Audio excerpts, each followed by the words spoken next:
For millions of years, the rainy season in the Ethiopian highlands sent a violent, muddy torrent of water rushing unchecked toward the Mediterranean Sea. Today, that kinetic energy slams into a solid wall of concrete. Ethiopia is facing a severe domestic crisis. Its population is rapidly approaching 130 million, yet the country suffers from a massive energy deficit. To industrialize, the government must generate 17,000 megawatts of power by 2037. A megawatt is a unit of power equal to 1 million watts, and Ethiopia needs thousands of them to provide electricity to its growing cities. Their solution is the Grand Ethiopian Renaissance Dam, or GERD. It is a monolithic physical barrier driven straight across the path of the river, built to turn that rushing water into reliable electricity. But the completion of this structure has triggered immediate geopolitical panic downstream. Egypt's government has officially labeled the project unlawful, accusing Ethiopia of imposing a policy of water hegemony.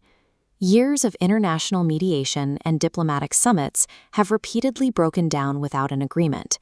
Ethiopia is securing its economic survival by constructing a barrier that its downstream neighbors view as an existential threat. To understand the panic, you have to look at where this water comes from. The river blocked by the dam is the Blue Nile, which originates high in the Ethiopian mountains before winding its way north. This map of the Nile basin shows exactly why the geography matters. While it eventually merges with the White Nile to form the river that crosses Egypt, the Blue Nile alone supplies roughly 80% of the total floodwaters during the rainy season. Whoever controls the flow on this single Ethiopian tributary holds direct influence over the water supply of Egypt and Sudan. The engineering of the dam reflects the scale of the leverage it provides. The primary barrier is a main wall rising 175 meters high, cutting directly across the width of the river gorge. The energy generation mechanism relies on 13 colossal turbines. As water is forced through these systems, the dam is designed to produce over 5,000 megawatts of hydroelectric power. Because the terrain around the river is relatively flat in places, the main concrete wall wasn't enough to contain the water. Engineers had to construct a massive secondary rockfill dam, stretching for kilometers, to hold back the spreading volume of the new artificial lake. Inside the concrete, a hidden monitoring network ensures the structure doesn't fail under the weight of the reservoir. This includes high-sensitivity structural pendula.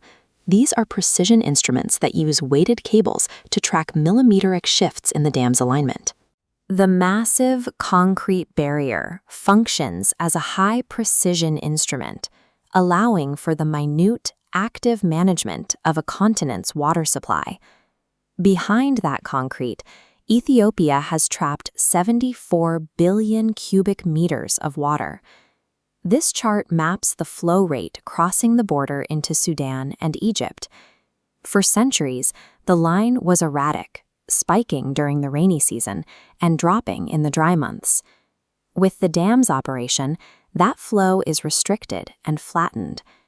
By holding back this seasonal deluge, the dam replaces the river's natural surge with a controlled release, shifting the physical shape and timing of its hydrograph. A hydrograph is a chart that displays the rate of a river's flow over a specific period of time. Engineering has overridden nature. The wild, seasonal river has been replaced by a human-controlled valve. Egypt's legal argument against this valve rests heavily on history. They claim a historical right to the Nile's waters, anchored by an 1859 colonial-era agreement, an agreement Ethiopia was never a part of. Ethiopia rejects that history entirely. Their stance pushes an equitable distribution model, arguing that all riparian nations, meaning countries that are situated along the banks of a river, deserve a proportional cut of the resource.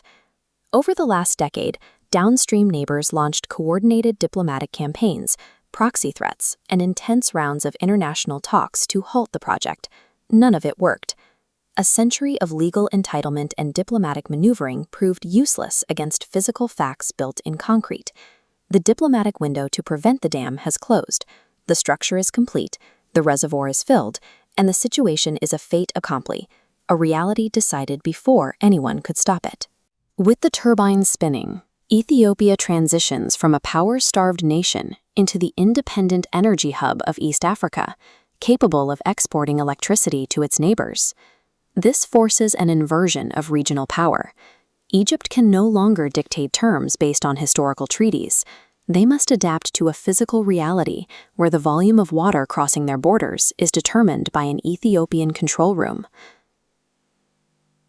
The Grand Ethiopian Renaissance Dam forces a choice.